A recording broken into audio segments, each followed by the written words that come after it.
What's up, everyone? Today, we're breaking down Travis Kelce's rough performance in Super Bowl 59.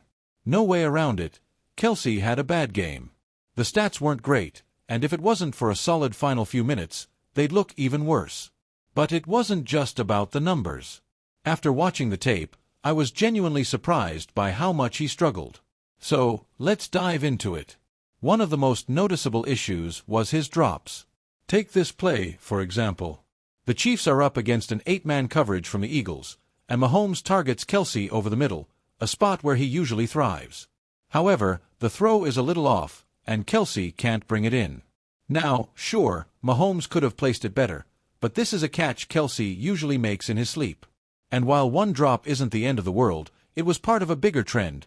Kelce just wasn't himself. Beyond the drops, the biggest issue? He wasn't creating separation. Here's a crucial 3rd and 3.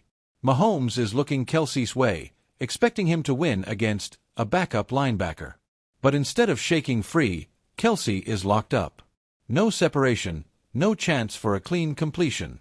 This is a guy who's built his career on being uncoverable in these situations, yet here he is getting shut down by a second stringer. That's a problem. Then, there were just some flat-out weird plays. On one running play, Kelce was supposed to be blocking, but the timing was completely off. He ended up running into his own running back, leading to a busted play. Again, these little mistakes add up. Another example. His blocking, which has always been a topic of debate. Now, I actually think Kelce is a fine blocker most of the time, better than people give him credit for. But not in this game. One play that stood out was when he and a halfback were supposed to double-team Josh Sweat. The idea was to help the offensive line by keeping Sweat contained. Instead, Kelce struggled to hold his block and might have even gotten away with a hold. The result? A sack. That's just not what you want from your star tight end. But beyond the drops, the lack of separation, and the blocking struggles, I think the biggest problem was this. Kelce was simply taken out of the game by the Eagles' defense and the Chiefs' own offensive struggles. Look at this 3rd and 9. The Eagles are in zone coverage. The Chiefs need to give Mahomes some time, so Kelce starts the play by chipping a defender before running his route. The problem? By the time he's ready to get open, the pocket has already collapsed, and Mahomes is scrambling for his life. This happened a lot. Kelce wasn't necessarily running bad routes, he just didn't have the time to execute them properly. So, did Kelce have a bad game? Absolutely. He wasn't getting open, he missed key blocks, and he dropped passes he usually catches. But does that mean he's done? I don't think so. Remember, just a few weeks ago, he had a monster game against Houston. Even against Buffalo, he found ways to contribute. But this game, it was just rough.